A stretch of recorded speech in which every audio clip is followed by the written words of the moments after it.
Avoidant people need you to leave. Here's why that's the most loving thing you can do. There's a truth we don't talk about often enough, especially in relationships that involve someone with an avoidant attachment style. The truth is, avoidant people often need you to leave. Not because they hate you, not because they don't care, but because they are addicted to emotional distance and terrified of what intimacy actually requires. And when you stay, constantly offering love, patience, and reassurance, you think you're helping. But you may actually be feeding the very fear that keeps them stuck. You may be confirming their worst belief, that love always chases, love overwhelms, love is pressure. And sometimes the most loving thing you can do is walk away, not as punishment, not to manipulate, but because your absence is the mirror they need, the space that might finally make them face themselves. Avoidantly attached people don't fear being alone. What they fear is being vulnerable while connected.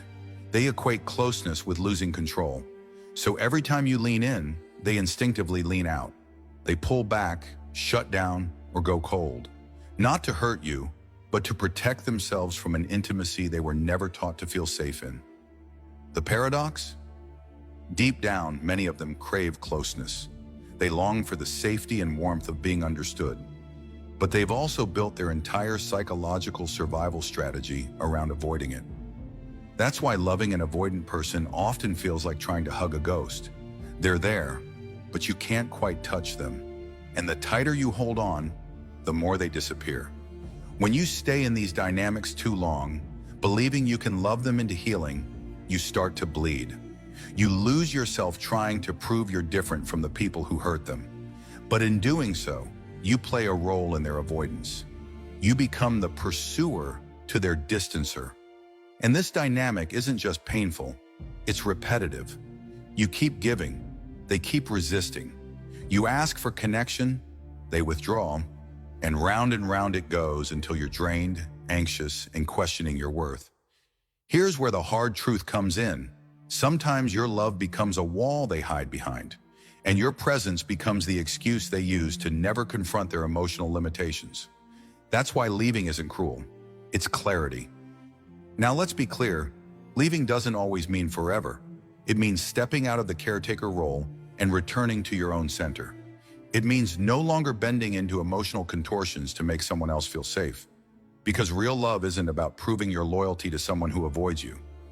Real love includes self-love, and that means knowing when enough is enough, when the same conversations keep circling, when your needs are consistently minimized, when their space becomes your emotional starvation.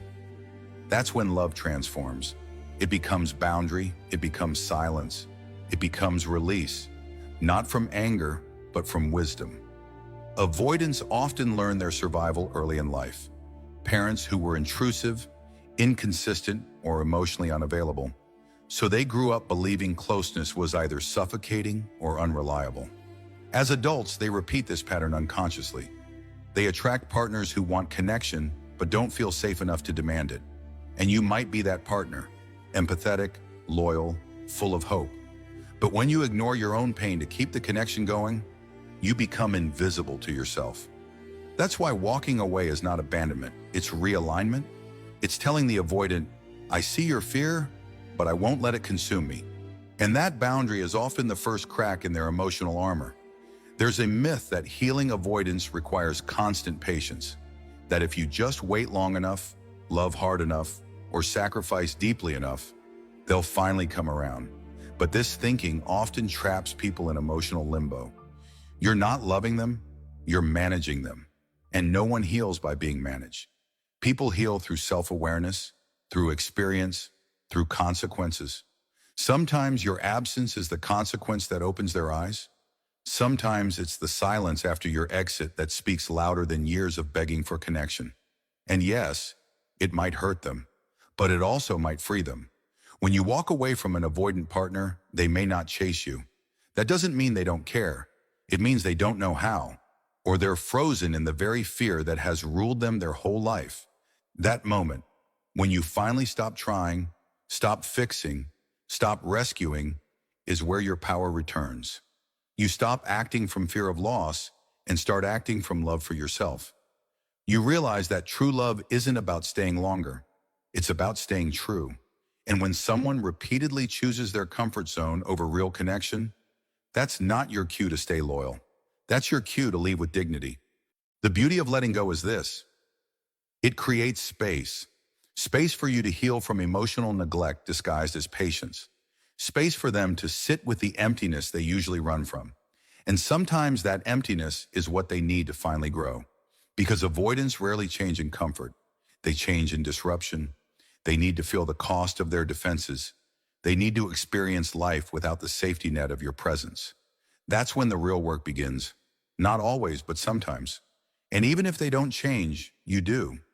You become someone who doesn't settle for being half-loved. It's easy to feel guilty for leaving someone who is emotionally unavailable. You may think, what if they finally open up and I'm gone? But here's the truth. Love is not about waiting for someone to evolve. It's about meeting each other in readiness. And if you're the only one doing the emotional heavy lifting, that's not a relationship. It's emotional labor. You don't owe anyone a lifetime of hope at the expense of your peace. If they are meant for you, your absence won't destroy the bond. It will strengthen their desire to meet you differently. And if they're not, then leaving simply brings you closer to someone who can. Many people stay in avoidant relationships out of empathy. They see the wounds, the childhood trauma, the deep-rooted fear.